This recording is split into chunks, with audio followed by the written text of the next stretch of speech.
All right, my friends out there, it's yours truly, Rockin' Dave, the real deal, North Fort Myers, Southwest Florida.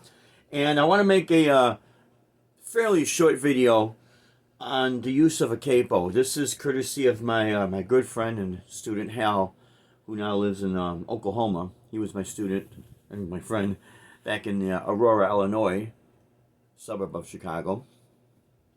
And he had a question about the capo. And the example he gave me is a Christian song called Give Me Courage. And the beginning on the sheet music, the very beginning of the staff, it says capo 5th fret. So that's what we have, the capo on the 5th fret. And what happens when you put the capo anywhere on the fretboard from the 1st fret on is you're changing your pitch, and obviously it's going higher. Now, I do have my guitar plugged into the GT1. I could see my tuning. Unfortunately, the screen doesn't pick up the way the screen is. But I could tell you right now, what gets confusing here is when you put the capo, especially this far up the fretboard, mentally you're seeing the rest of the fretboard from the nut up to here. And mentally it's like, okay, well, we're still active here. Especially if you don't use the capo that much. It's very common that this happens.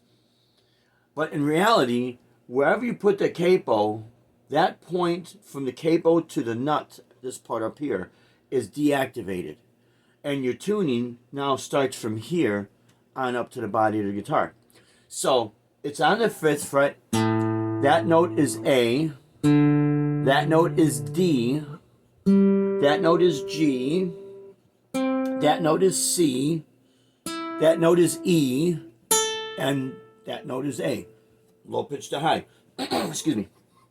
So the chords on this song is in the staff. It'll say A minor, E minor, F major, and C major. But now we got our capo on the 1st fret, so keep this in mind. I'm going to play those chords, but they're not going to be those chords. They're going to be those chord shapes. So here it is. It's your A minor chord shape. But really, in pitch, that's D minor. When you come up here to play your E minor chord shape, that is your A minor in pitch in reality, because remember, you put the capo on. When you go to your F major, that becomes A sharp major. And when you come to your C chord shape, that's really F major. The best suggestion I could give is if you got a clip-on tuner or snark or any one type of a clip-on tuner, put it on your headstock, and when you put the capo on, just do this. You have to do this individually, because if you do it all at once, it's gonna knock off your tuner. It's not gonna be able to register. So if you do it note by note, let's say you put the capo on the fretboard. Again, you got your tuner up there. This is what you should get in your reading. Low pitch to high, you're going to have A, D, G, C, E, and A. So everything is changing right now.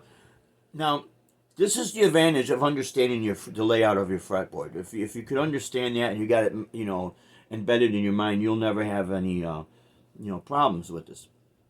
But the reality is, not everybody has all day to practice, and try to remember everything. That's people have busy lives. So to make this process easy for everyone, just wherever you put your capo, put a what do you call it? A snark tuner, a clip-on tuner.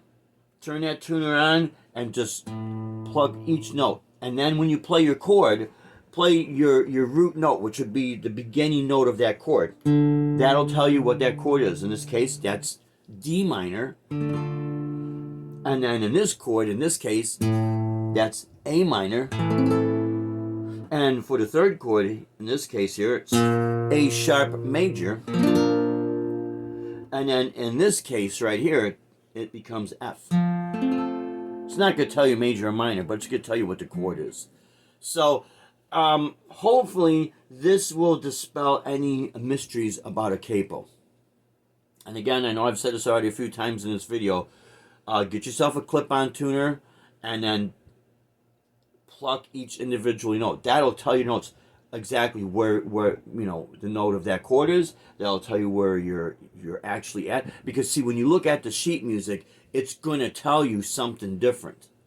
And this is where the problem will arise when you play with a keyboard player or a piano player or an organ player or any other instrument, and you go and you tell them, yeah, this is A minor and this is E minor, and they go to play it, you're going to instantly know that nothing's matching. And they're going to say, no, that's not A minor. They're going to say, oh, wait a minute, here, I got a good ear, that's D. That's D minor. And they're going to correct you, and some people, they might not like that. But, I mean, I'm not trying to insult anybody. I'm just being very factual. The easiest way to understand where your capo is being placed, get yourself a clip-on tuner, activate that clip-on tuner, and then you'll be able to know what your notes really are. So, all right, my friends, I hope this video has been helpful. And we'll have some more tutorial videos coming up. We are doing a guitar lesson program. We'll keep everyone posted, and it will be posted on. It'll be on our website. And Deb, she'll get everything all posted for everyone. But until then, my friends, I hope this has been helpful. You stay strong, safe, and true, my friends. Rock on, and God bless you. Thank you for watching.